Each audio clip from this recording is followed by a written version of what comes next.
Good evening. मैं विभा। आज हम एक नई टॉपिक नंबर्स के साथ आए हैं जो कि हम क्लास 3 से स्टडी करते आ रहे हैं। वो डिफिकल्ट नहीं है, लेकिन इसमें कुछ बेसिक बेसिक चीजें हैं जिसके लिए हमें एक बार नॉर्मल उसे गो थ्रू होना जरूरी है, या बेसिक छोटे छोटे रूल्स हैं जो पता होना चाहिए, जो कि मैंने पहले ऑलरेडी लिख दिए हैं, जिनके बारे में अब हम डिस्कस करेंगे।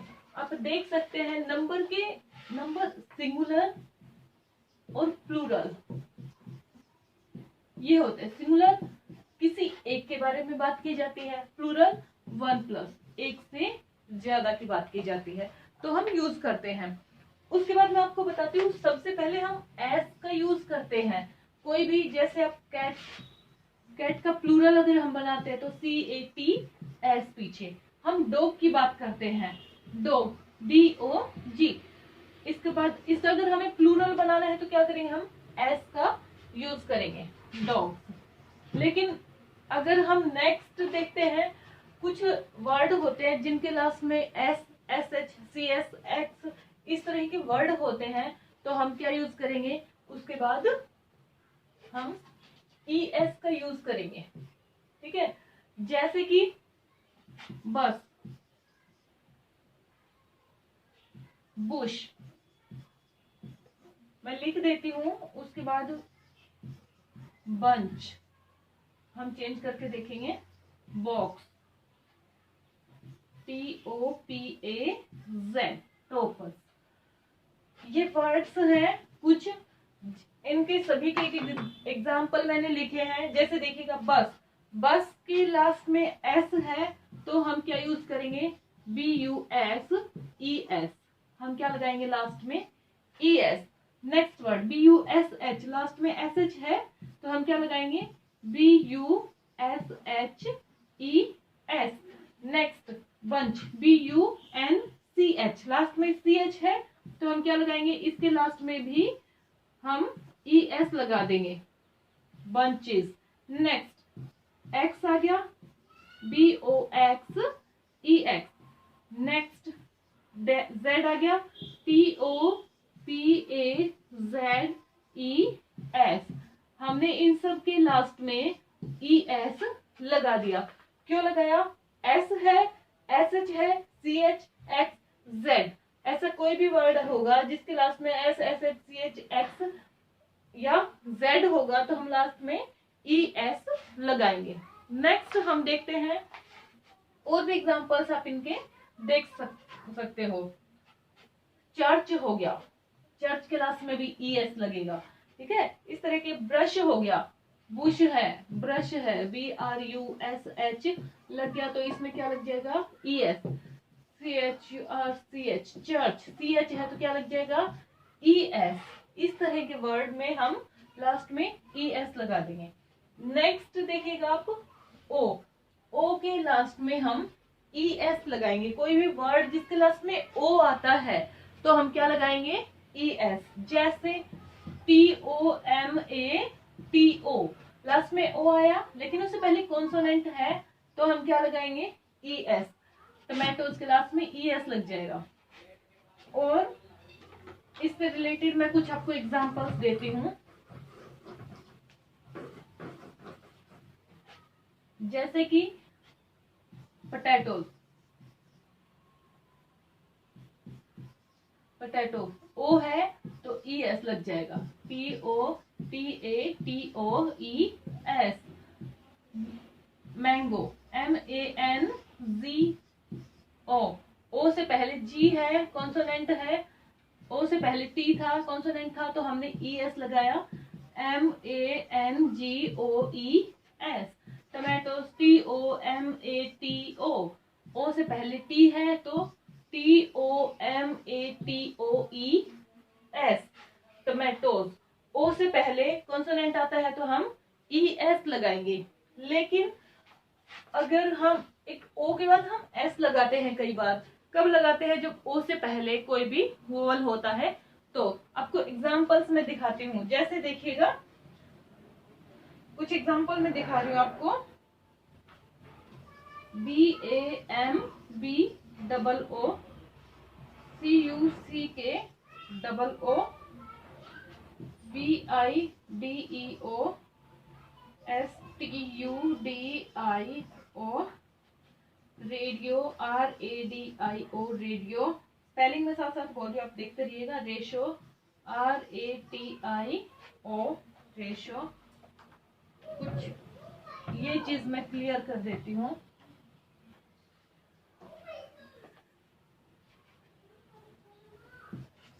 FOLIO, folio. ऐसे कुछ वर्ड्स हैं जिनके लास्ट में हम देखते हैं वोवल है। वोवल से पहले अगर कोई ओ से पहले कोई वोवल आता है तो हम उसके लास्ट में क्या लगा देंगे। अभी मैंने आपको एस लगाया जाएगा। ओ के बाद कॉन्सोनेंट, ओ से पहले कॉन्सोनेंट होता है तो ES, वोवल होता है तो हम क्या लगाएंगे, एस लगाएंगे। वोवल होता है तो हम क्या लगाएंगे, एस। जैसे ओ से पहले आई है तो हमने FOLIO, एस। बम्बूज में ओ से पहले वोवल है तो हम क्या लगाएंगे, देखिएगा वोवल अलग से दिख रहा है, BAMBOOS, CUCKOO, ओ है तो एस। वीडियो, VIDEO, देखिएगा ओ है, ओ से पहले ई है तो हम क्या लगाएंगे, एस, वीडियोज। स्टूडियो का STUDIOS। ऐसे ही सेम रेडियो में भी एस लग जाएगा और रेशियो में भी एस लग जाएगा, क्योंकि ओ से पहले इसमें भी वोवल है। वोवल AEIOU, ये आपके वोवल होते हैं। वोवल अगर ओ से पहले आएंगे, ओ से पहले वोवल आएंगे तो आप क्या लगाएंगे, एस का यूज करेंगे। ओ के बाद ओ से पहले वोवल, ओ से पहले वोवल, ओ से पहले वोवल, इसमें भी, इसमें भी, सॉरी, इसमें भी, तो आप क्या यूज करेंगे, इनके बाद एस लगा देंगे। नेक्स्ट हम देखते हैं। अगर थोड़ा फास्ट हो रहा हो तो प्लीज आप कमेंट करके बता दीजिएगा, मैं थोड़ा स्लो कर दूंगी, और स्लो लगता है तो भी आप बता दीजिएगा, मैं उसी के अकॉर्डिंग अपनी स्पीड रखूंगी। और इसका जो है मैंने हमारा रूल नंबर 4 कंप्लीट करवाया है। नेक्स्ट अब हम देखते हैं वाई। वाई, कुछ वर्ड्स होते हैं जिनके लास्ट में वाई आता है तो हम क्या लगाएंगे, वहां पे वाई हटा के IES। कभी वाई होता है तो हम एस भी लगा देते हैं, लेकिन वो रूल मैं आपको बाद में बताऊंगी। पहले सिर्फ ये बताऊंगी वाई को हटा के IES लिखते हैं। जैसे कि देखिएगा, स्टोरी, इसमें वाई आया, वाई से पहले लेकिन कॉन्सोनेंट होना चाहिए, हम वाई हटा देंगे, STORIES, ठीक है। लेकिन कॉन्सोनेंट नहीं आता, वोवल आता है, TOY। वाई है, वाई से पहले कौन वोवल है तो हम TOYS कर देंगे। ये छोटे छोटे डिफरेंसेस हैं जो आपको समझने की, थोड़ी सी देखने की एक बार जरूरत है, उसके बाद आप इजीली समझ जाएंगे टॉपिक को, बहुत डिफिकल्ट नहीं होगा टॉपिक। उसके बाद आप देखिएगा, अगर मंकी आ जाता है MONKEY तो हम क्या बनाएंगे, वाई है, वाई से पहले वोवल आया हुआ है तो हम क्या लिखेंगे, MONKEYS लिख देंगे। अगर वोवल की जगह कॉन्सोनेंट होता तो हम वाई को हटा के IES डालते, जैसे कि हमने स्टोरी में डाला था। अब देखिएगा कुछ और एग्जांपल इसी के ही बताती हूँ आपसे।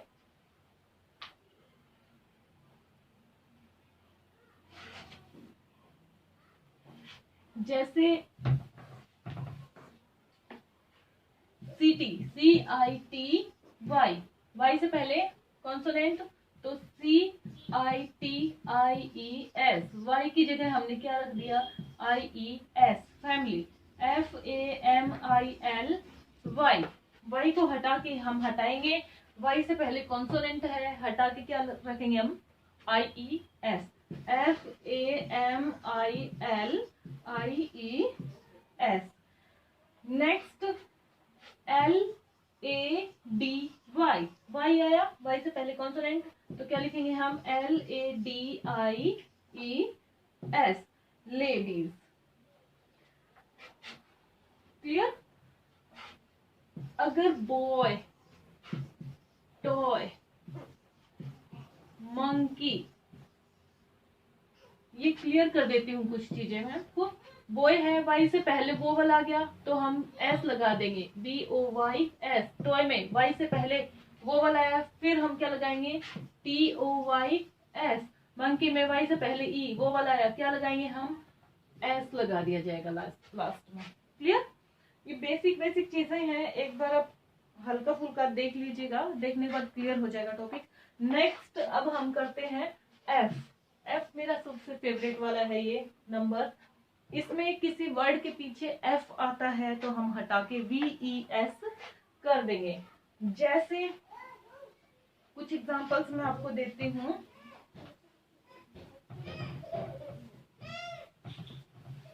देखिएगा, कुछ एग्जांपल नोट करती हूँ, उसके बाद बनाएंगे हम। Leave, LEAF, wife, WIFE, next knife, KNIFE, next THIEF, thief. अब ये कुछ वर्ड हैं, इनके लास्ट में एफ आया है, FFEF, ठीक है, तो हम इनको यहां से रिमूव कर देंगे। एफ और एफ के बाद का जो भी लेटर है आप उसको रिमूव कर देंगे, और उसके बाद एफ को हटा के हम क्या लिख देंगे, VES। एफ की जगह पे हम क्या लिखेंगे, एफ की जगह VES। जैसे LEAVES, एफ हटा दिया, WIFE, FE हटा देंगे, एफ के बाद का भी हटा देना, एफ है तो WI, और एफ की जगह क्या लिखेंगे, FE की जगह VES। नाइफ में KNIFE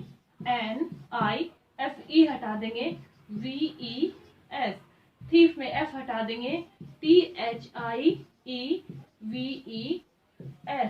ये कुछ एफ को हटा, अगर वाई आता है तो वाई को हटा के IES, एफ आता है एफ को हटा के हम VES कर देंगे, एफ हटा के LEAVES। लीव, लीव से मुझे याद आया, LEAVE, लीव होता है छोड़ना, लीव होता है एप्लीकेशन वाला, लीव होता है इसके पीछे एस लगा देंगे तो वाइफ का प्लूरल। कई बार एक सेंटेंस आता है, ही लीव्स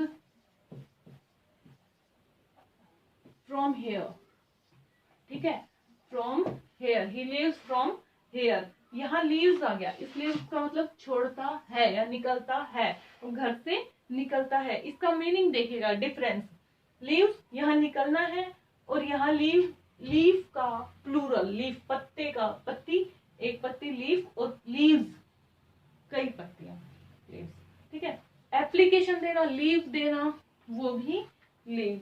नेक्स्ट अब हमारा आता है IS की जगह इज, सॉरी ES यूज करते हैं। मैं आपको दिखा देती हूँ एक बार।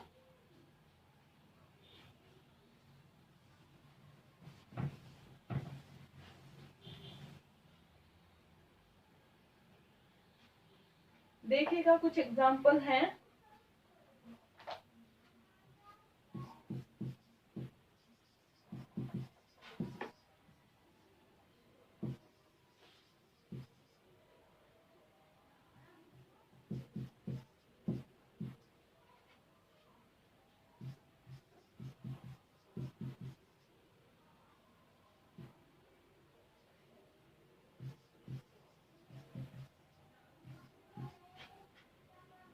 ये कुछ वर्ड है, हमारा रूल नंबर 8, जिसमें IS होता है, उसके बाद हम क्या लगा देंगे, ES। जैसे थीसिस है, बेसिस है, क्राइसिस है, ऑसिस है। अब इसको हम कैसे लिखेंगे, देखिएगा, आई की जगह हम ई का यूज कर देंगे, IS की जगह हम ES। जैसे THESES, थीसिस, ये इसका प्लूरल हो गया। बेसिस, BASES, आई की जगह हमने ई का यूज कर दिया। क्राइसिस, CRISES, सेम ई का यूज किया। ऑसिस, OASES, ठीक है।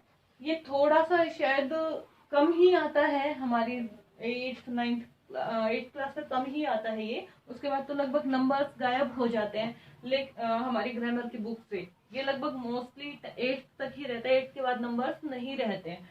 तो ये वाला रूल बहुत कम देखने को मिलता है। इस वजह से मैं कुछ हल्के फुल्के जो चीजें अलग हैं वो बता रही हूँ बस आपको। IS अगर कहीं आता है तो हम उसकी जगह ES कर देंगे, या ये कहिएगा अगर I आता है तो हम E कर देंगे। Thesis, basis, crisis, oasis. Next हमारा आता है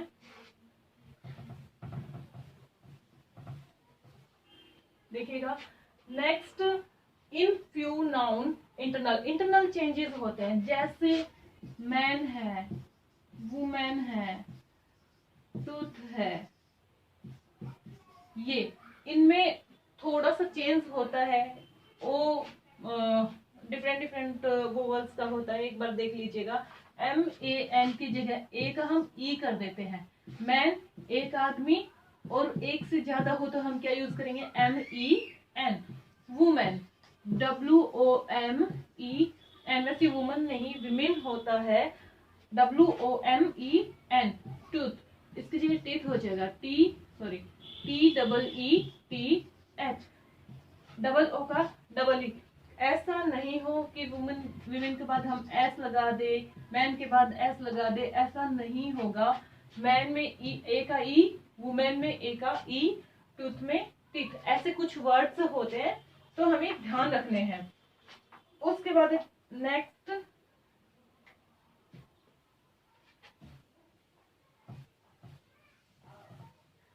और एग्जांपल्स जो मुझे याद आए हैं, गूज, नेवला, GOO इसका भी डबल ई हो जाएगा, GEESE, गेज। अब हम वापिस अपने टॉपिक पे चलते हैं, रूल नंबर 10 पे। सम नाउन है स्पेशल प्लूरल, कुछ नाउन्स होते हैं जिनके स्पेशल प्लूरल होते हैं। जैसे देखिएगा, अगर माउस लिखा है कहीं,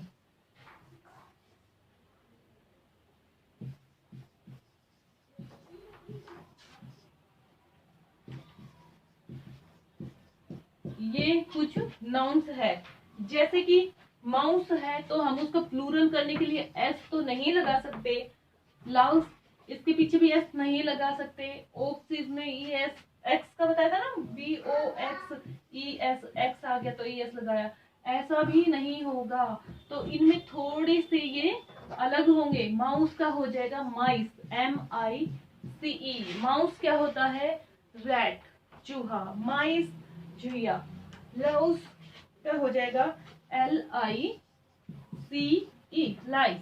ओक्स का हो जाएगा OXEN, ऑक्सन। चाइल्ड का आप सभी जानते हैं, CHILDREN। माउस का माइस, लाउस का लाइस, ऑक्सन, चाइल्ड, चिल्ड्रन। ये थोड़े से चेंज, हल्के फुल्के चेंजेस हैं, ये कुछ एक ही है ये जो थोड़े अलग दिखते हैं, और ऐसे बहुत ज्यादा नहीं है, तो आप इजीली कर सकते हो। मुझे जितना लगता है डिफिकल्ट नहीं होगा, क्योंकि हम स्टार्टिंग से ही ये टॉपिक क्लियर करते आ रहे, क्लास 3 सेकेंड या क्लास 3 से, तो आप इजीली कर सकते हो। नेक्स्ट अब हम चलते हैं एस इन मेन वर्ड। जैसे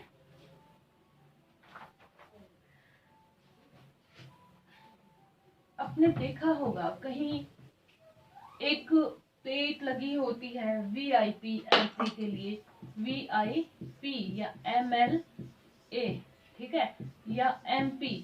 तो इनके साथ हम क्या करते हैं, इनका अगर प्लूरल हमें बनाना होता है तो हम क्या करते हैं, इनका VI सेम लिखना साइड में ऐसे, MLA, ये MP आपका प्लूरल हो जाएगा, VIP, MLA, MP, PM। इस तरह की वर्ड्स होते हैं, उनका प्लूरल ऐसे यूज किया जाता है। एक वर्ड और आता है, जैसे father in law,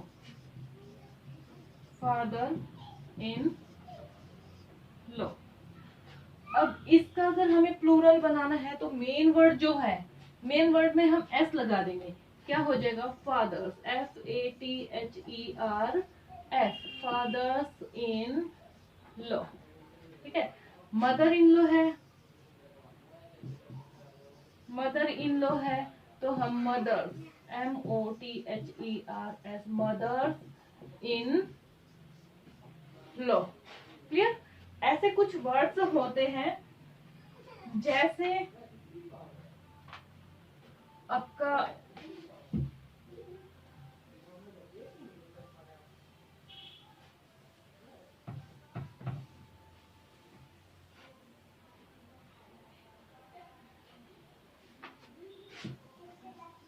man servant,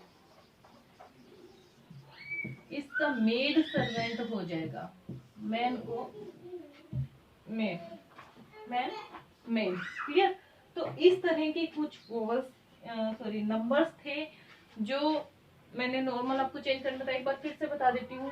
कुछ वर्ड होते हैं जिनके जैसे डॉग, कैट, बैग, इन क्लास में हम एस लगा के इनको प्लूरल बना देते हैं। नेक्स्ट है जिनके लास्ट में एस, सी, एस, एच, सी, एच, एक्स, जेड होता है, उनके लास्ट में हम ई एस लगा देते हैं। कुछ वर्ड होते हैं जिनके लास्ट में ओ होता है लेकिन उनसे पहले कॉन्सोनेंट होते हैं तो हम ई एस लगाते हैं। जिन वर्ड्स के लास्ट में ओ होता है और उनसे पहले वोवल होता है तो हम लगाएंगे एस, जैसे बम्बूस, कुकुर। वाई होता है, वाई को रिमूव करके आई ई एस का यूज करेंगे। एफ होता है तो एफ को हटा के वी ई एस का यूज करेंगे। आई एस होता है तो ई एस। और इन फ्यू नाउन्स इंटरनल जैसे टूथ का टीथ, मैन का MEN हो जाएगा, वुमेन WMAN का MEN। इस तरह से वोवल इज चेंज्ड, ऐसे चेंज होते हैं। सम नाउन हैव स्पेशल प्लूरल, जो कि मैंने आपको बताया, चाइल्ड का चिल्ड्रन, गूज का गीज। इस तरह से एस इन मेन वर्ड्स, जैसे MLA का बताया, लास्ट में एस, MLA, इसमें ये MP, इस तरह से VIP, इनका प्लूरल इस तरह से बनाया जाएगा। फादर इन लॉ अगर आता है तो आप फादर मेन वर्ड जो होता है उसके साथ एस लगा देंगे, फादर्स। अगर मदर इन लॉ तो mother's in law, sister in law तो जो मेन वर्ड होता है उसके साथ में ये लगा देंगे और इस तरह से आपका प्लूरल हो जाएगा। मैन सर्वेंट का मेड सर्वेंट, इस तरह थोड़ा हम चेंज कर देंगे। और बहुत डिफिकल्ट टॉपिक नहीं है, लेकिन अगर हम देखें कॉम्पिटिटिव एग्जाम के हिसाब से तो थोड़ा सा हमें लगता है, मुझे जरूरत होती है कॉमन एरर में ये आते हैं वहां प्रॉब्लम्स ना हो, क्योंकि कुछ ऐसे आते हैं जैसे मैंने आपको बताया ओक्सन, ठीक है, तो इसकी जगह ओक्सिस भी हो सकता है, ओक्स भी हो सकता है। ठीक है, इस तरह से हो, और किसी में आएगा नन। तो आपको ये अपने हिसाब से करना होगा। ऐसे एक बार आप रीड आउट कर लेंगे तो डिफिकल्ट नहीं होगा, आप इससे गो थ्रू हो जाएंगे। इसलिए मेरा मकसद था आपको सबसे इजी सा टॉपिक था उसको बहुत स्पीडली कम टाइम में अच्छे से एक्सप्लेन करने का। और मैं एक बात और कहना चाहूंगी जो कि मुझे पिछले 2 दिनों में लगी है। आज सुशांत सिंह राजपूत के बारे में बहुत न्यूज आ रही है टीवी पे, लेकिन कुछ लोग अपनी ही साइड से एक्सप्लेन कर रहे हैं, कुछ ब्लेम कर रहे हैं कि गलत है सुसाइड करना, कुछ रीजन निकाल रहे हैं। लेकिन अगर सुसाइड नोट नहीं मिला है तो हमें अपने अपने साइड से आइडियाज नहीं लगाने चाहिए, किसी के कैरेक्टर पे उंगलियां उठाते लोग नहीं उठानी चाहिए। लेकिन आज के टाइम में कुछ नॉर्मल सी चीजें हैं, कॉम्पिटिटिव एग्जाम्स की तैयारी करते हैं बच्चे, नहीं हो पाता है। तो एक सर्वे में WHO बोलती है लगभग कितने करोड़ लोगों का था, 9 करोड़, 9 करोड़ लोग, 8 करोड़ था, 8 लाख, 8 लाख लोग थे जो हर साल सुसाइड करते हैं। और इसका रीजन होता है डिप्रेशन। डिप्रेशन कुछ भी हो सकता है, आपकी जॉब, पैसा या फ्रेंड, या अब मेरे हिसाब से मुझे क्या लगता है, डिप्रेशन का मेन रीजन होता है जब हम अपनी जो प्रॉब्लम्स है जिनसे हम घिर जाते हैं, किसी भी चीज से रिलेटेड प्रॉब्लम हो सकती है, लेकिन वो प्रॉब्लम हम किसी से शेयर नहीं कर पाते हैं। किसी को अपने हमारा जो बेसिक एरिया होता है, गांव के लोग कम करते हैं इस तरह से सुसाइड कमिट, लेकिन सिटीज में आप देखिएगा, दिल्ली मुंबई में बहुत ज्यादा केसेस होते हैं, क्योंकि लोग वहाँ जॉब के लिए जाते हैं, अकेले होते हैं, किसी से बात शेयर नहीं कर पाते हैं, प्रॉब्लम तो होती है, डेली डेली पेरेंट्स को किसी को कॉल करके परेशान नहीं करते हैं, तो डिप्रेशन बढ़ती जाती है। वो शायद किसी को नहीं बता पाते कि कोई हंसेगा, मजाक उड़ाएगा, फन के वे में लेगा, तो ऐसा कुछ नहीं है। तो मेन प्रॉब्लम हमारी है, अगर कोई प्रॉब्लम होती है तो हम डिस्कस करें, वो ऐसा स्टेप ना उठाए, लेकिन जिसके बोलते हैं जिसपे बीतती है वही जाने, तो ऐसा भी हो सकता है। लेकिन मुझे लगता है मेन प्रॉब्लम होती है कि हम अपनी प्रॉब्लम्स किसी से शेयर नहीं कर पाते हैं, तो हम ज्यादा अंतर्मुखी होते जाते हैं। एक बीएड में एक टॉपिक आता है बाह्यमुखी अंतर्मुखी। जो अंतर्मुखी होता है, जो इंसान ना किसी से एक्सप्लेन नहीं करता, अगर आप किसी से बात नहीं कर पाते हो तो कोशिश करो उनको वर्ड्स में लिखने की। आप किसी पोएम के जरिए भी लिख सकते हैं, किसी स्टोरी के जरिए भी लिख सकते हैं, जब नहीं कि अपनी ही बात को, तो हमारी भावनाएं, फीलिंग्स उसके जरिए निकल जाती है। मेन एक बेनिफिट ये होता है, एक स्किल जो हमारी होती है वो एक्स्ट्रा हो जाती है, बढ़ जाती है। तो जितना हो, आप प्रॉब्लम्स होती है, अगर परेशान है तो लिखना स्टार्ट कीजिए, ठीक है। कि बाकी जो परेशान होता है, मैं समझ सकती हूँ, एक्सप्लेन नहीं कर पाता किसी को, ना लिख पाता, किसी चीज में मन नहीं लगता है, लेकिन क्यों ना कोशिश की जाए, कम से कम उन बातों को ही लिख लिया जाए, तो पता तो चले हमारी प्रॉब्लम क्या है, और प्रॉब्लम है तो उसका सॉल्यूशन डेफिनेटली है। तो आपको जॉब से रिलेटेड है, किसी ने कुछ कहा, पैसे से रिलेटेड कुछ भी प्रॉब्लम है, आप उसको शेयर कीजिए। अपनी फैमिली के साथ कर सकते हैं, बहुत अच्छी बात है, अपने फ्रेंड्स के साथ कीजिए, एटलीस्ट आपकी फैमिली में आपके रिलेटिव्स होते हैं, बच्चे आपके साथ के एज के होते हैं, उनसे बात कीजिए। लेकिन प्रॉब्लम का सॉल्यूशन डेफिनेटली होगा। उसका मतलब आप ये नहीं कि सबको, आपको अगर आपके पेरेंट्स ने जन्म दिया है, आपको अपनी पूरी लाइफ अपने अकॉर्डिंग जीनी है, लेकिन किसी को अधिकार नहीं होता है कि जो लाइफ हमें किसी और ने, उस लाइफ पे अधिकार माँ बाप का होता है, तो आप वो अधिकार उनसे छीन ले और इस तरह का कोई कदम उठाए। मुझे ऐसा लगता है कि अगर ऐसा कोई स्टेप उठाने का मन में भी आए तो पेरेंट्स का सोच लो कि जीवन आपका नहीं है, आपको जीवन पेरेंट्स ने दिया है, तो आप बिना उनकी परमिशन के तो ये काम भी नहीं कर सकते, और इस काम के लिए परमिशन लोगे तो परमिशन कभी नहीं देंगे पेरेंट्स। आपके प्रॉब्लम का सोल्यूशन डेफिनेटली उनके पास है, पेरेंट्स है, आपके भगवान है, भगवान के पास हर चीज का सोल्यूशन होता है, पेरेंट्स के पास भी हर चीज का सोल्यूशन है। आज अच्छा टाइम है, कल नॉर्मल भी आएगा, बुरा भी आ सकता है, आज बुरा है तो कल अच्छा भी आएगा। अपने आप को हर सिचुएशन में ढालने की कोशिश करो, बहुत मुश्किल कुछ भी नहीं होता है। तो मुझे लगता है कि एक बार कोशिश की जाए, या आगे आपकी जो नेक्स्ट जनरेशन आ रही है उसको क्योंकि आज का टाइम ना बहुत चकाचौंध वाला हो गया है, हर बंदे को गाड़ी, बंगला, अच्छी लाइफस्टाइल, लग्जरी लाइफ चाहिए, लेकिन जैसे ही थोड़ा बुरा टाइम आता है तो हम फेस नहीं कर पाते उस टाइम को, और क्या होता है, हम गलत लाइन पे चले जाते हैं, या तो गलत लाइन पकड़ ली, गलत कंपनी पकड़ ली, फ्रेंड्स चेंज कर दिए, गलत कंपनी में गए, या फिर सुसाइड कमिट किया। तो हमें, मुझे लगता है ऐसा जरूरी है कि जो नेक्स्ट जनरेशन है, आप अपने बच्चों को उनमें ये चीज डालिए कि वो स्पिरिचुअलिटी की तरफ जाए, थोड़ा थोड़ा सा स्पिरिचुअल हो, सुबह थोड़ा एक्सरसाइज करे, योगा करे, प्रॉब्लम है तो एक दूसरे से डिस्कस करे, बड़ी प्रॉब्लम से भी इजीली वो निकल जाए, मतलब स्ट्रेस ना ले। तो वो जरूरी है आज हमें अपने बच्चों में ये चीजें डालने की। आपका बच्चा है, मेरा है, कोई भी है, कोशिश करो उससे बैठो, उसे आप दिन का 10 मिनट भी देते हो तो वो टाइम कभी नहीं आएगा कि बच्चा इस तरह के कदम उठाए। तो आज मैं बस आपसे यही कहना चाहूंगी, मेन मुद्दा मेरा यही था आज, अभी जो एक्स्ट्रा क्लास के अलावा जो बात कर रही हूँ उसके लिए, कि आपको कोई भी प्रॉब्लम, आप अपने बच्चों को टाइम दे, बच्चे अपने पेरेंट्स को टाइम दे, तो वो कभी टाइम आएगा ही नहीं जो इस तरह का गलत कदम उठाया जाएगा। तो क्योंकि प्रॉब्लम का सोल्यूशन होता है, और बच्चों की प्रॉब्लम का सोल्यूशन पेरेंट्स के पास होता है। पेरेंट्स की प्रॉब्लम है तो मे बी आपको बहुत अच्छे से कुछ सजेशन बच्चों से भी मिल सकता है। तो आप बच्चों एक दूसरे के साथ बैठ के, लॉकडाउन आया है, 2020 बहुत बुरा साल है, लेकिन इस साल में सिर्फ एक ही अच्छी चीज है कि इस दौरान हम सब अपनी फोन को एटलीस्ट एक साइड रख के हमने अपनी फैमिली के साथ टाइम स्पेंड किया है। तो मुझे लगता है कि इस चीज में सिर्फ अच्छा है कि हमने फैमिली के साथ टाइम स्पेंड किया, उनको समझा, उन्होंने हमें समझा। तो आपके अच्छे बुरे दो फेस होते हैं, अच्छा फेस सबको नजर आता है, बुरा भी सबको नजर आ जाता है। तो बुरा नजर आता है तो एटलीस्ट तो उनको पता होता है कि आप गलत कहाँ हैं। तो बस मेरा मेन मुद्दा यही है कि आप अपनी फैमिली को टाइम दें, उनसे बातें करें, बच्चों से पूछें, अपने पेरेंट्स से पूछें, तो कभी ये नौबत आएगी ही नहीं। और ऐसा करने का ख्याल आए तो माँ बाप के मन में आ रहा है तो बच्चों के बारे में सोचे, और बच्चों को ऐसा ख्याल आ रहा है तो अपने माँ बाप को के बारे में सोचे। क्योंकि माँ बाप की लाइफ सिर्फ बच्चों के लिए है और बच्चों की लाइफ सिर्फ उनके माँ बाप के लिए है। किसी और का खुद का अधिकार उस लाइफ पे नहीं होता है कि हम इस तरह इजीली खत्म कर ले। आज बस मैं यही कहना चाहती थी। जय हिंद, जय भारत।